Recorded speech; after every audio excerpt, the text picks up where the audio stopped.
This year's Kapteyn Prize goes to a teacher who derives the same kind of joy and meaning from her work that my husband, Jamie Kapteyn, did.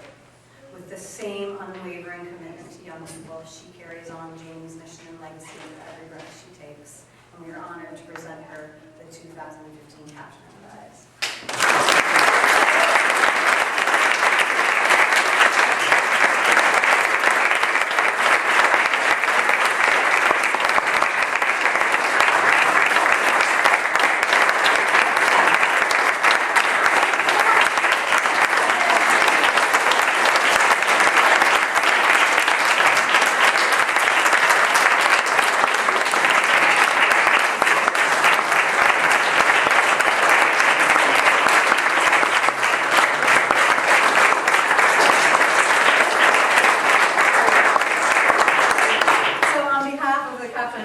Board and Selection Committee, I presented this to you with enormous respect, admiration. We have already cut you your check, is that right? Yeah. Congratulations, and now we're going to hear your remarks. Thank you, everyone. My only job today that I was given, Angel, and the people who planned this event was to bring a stool. I forgot it. So you can see me over the I was also given permission by the English teachers in my life to read. No, it's a no-no, but I'm going to.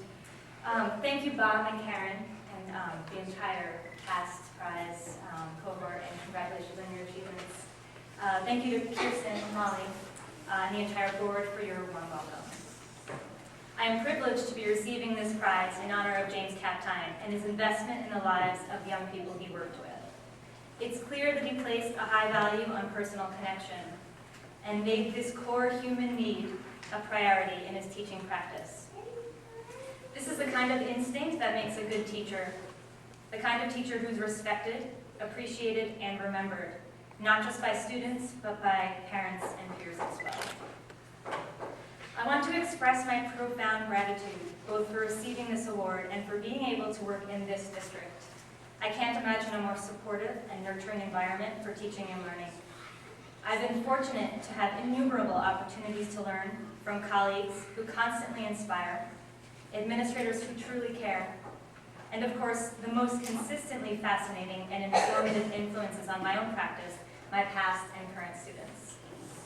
In my 10 years as a teacher, I've learned that teaching is not a single skill or discipline that can ever be fully mastered. Learning how to be a teacher is an ongoing process and a never-ending adventure. There is a natural tendency to use one's own school experience as a starting point for what analyze what works and what doesn't in education. Starting in grade school, I find I was always most comfortable in the classroom that acknowledged and nurtured not just my mind, but me, myself, as a growing, forming human being. The lessons that are most vivid in my memory come from teachers who not only understood their students' complex, varied motivations, but accepted them with empathy and engaged with them.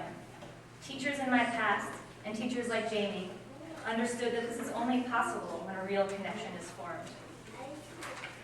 As I get older, I'm finding that connections such as these aren't something I take lightly.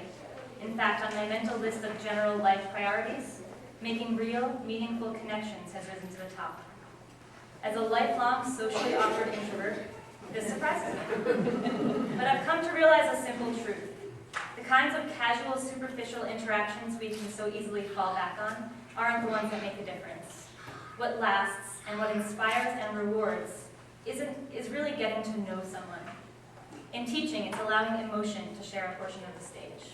To be receptive to this kind of connection, we have to be willing to open up.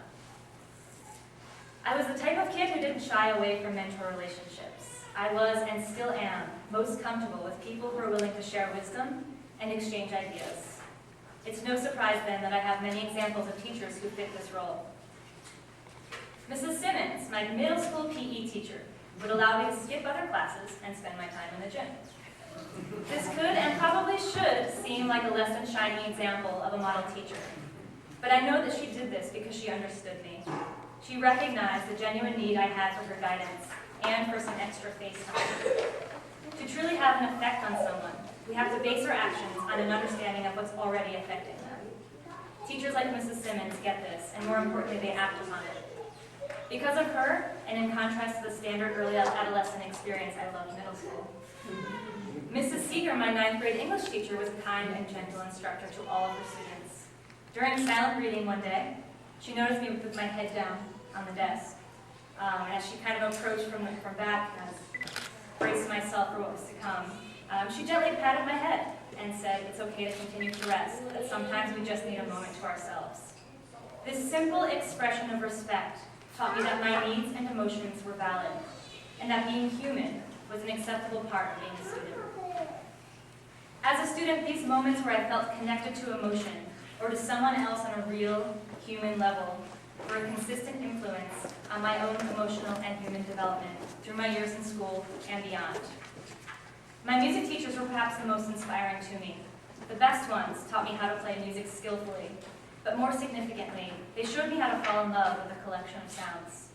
Their primary goal was to get students to love music, and to do that successfully requires more than simply teaching music. It entails creating awareness. It means inspiring students to make rewarding connections to something outside themselves. In college, Cliff Metter taught me design, but he also taught me to never apologize for myself or for my art. I find myself relaying bits of his wisdom to my own students from time to time. Jim Fawcett also taught me design, but more significantly, he taught me to search for meaning in everything. So many essential lessons I learned about life occurred in casual conversation with Jim and his wife, Suzanne, after nights of babysitting their children. The mentors in my life had a powerful influence on me, whether they're aware of this or not. We all remember our favorite teachers, the ones who had the greatest impact on us and left us feeling inspired, excited, motivated, confident, and empowered. I wonder if they remember us as fondly or at all. I wish I could say that they all remembered me the way that I remember them, but quantitatively speaking, the odds are against that. As a teacher, I've come to accept that many of the connections I make that can be so positive and productive are also inherently temporary. I'm one teacher in a day full of classes. School is one part of an adolescent life so full of so many other tasks and events and experiences and ups and downs and in-betweens. But it doesn't mean that these connections aren't meaningful, even crucial. They may not last in real time, in the real world, but the best ones, like the best teachers, will live in a student's memory for a lifetime. A lesson I learned early in my teaching career is that you never know which students are among the group that are actively seeking and absorbing your influence. Some tell you in the moment, some wait until after they graduate, and some might never let on. This is something I learned from Mr. Devoti. Striving to create a connection with each student in our classes is a daunting goal, but one with profound importance. Looking up hill at this challenge, I take satisfaction in the possibility that I might be as important to even one student as my mentors were to me. That is the greatest achievement I can hope to reach, and it makes teaching the most powerful and the most satisfying profession I can imagine pursuing. I'm very grateful to be initiated into this unique group of individuals, including past Kapteyn Prize winners, and the board members who value education, personal enrichment, and growth. I look forward to continuing to learn from you all as we move forward sharing ideas and philosophies. I owe so many of you my gratitude today and every day. To my SBRC colleagues, some of whom are in this room, you all deserve an award for the work that you do every day, all of you. You teach me how to be a better teacher and human on a daily basis.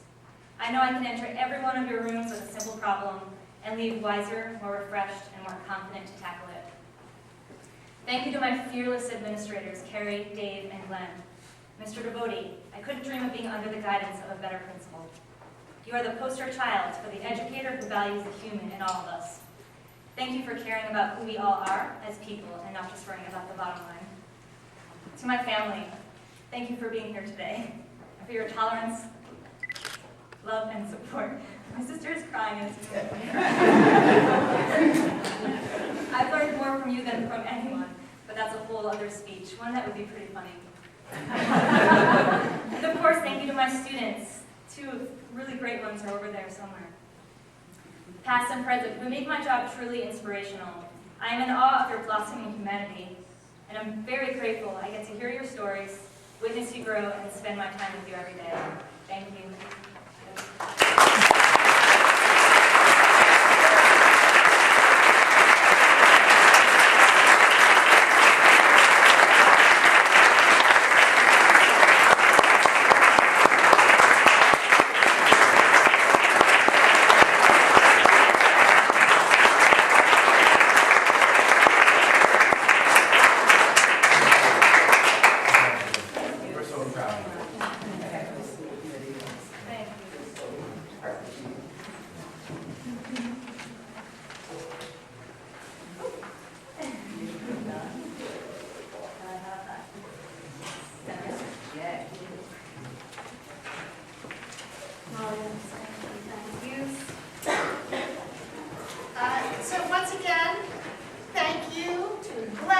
everyone at Mount Everett for your efforts and hosting today's events, our dinner roundtable and school tour this morning, brunch, and the award ceremony this afternoon.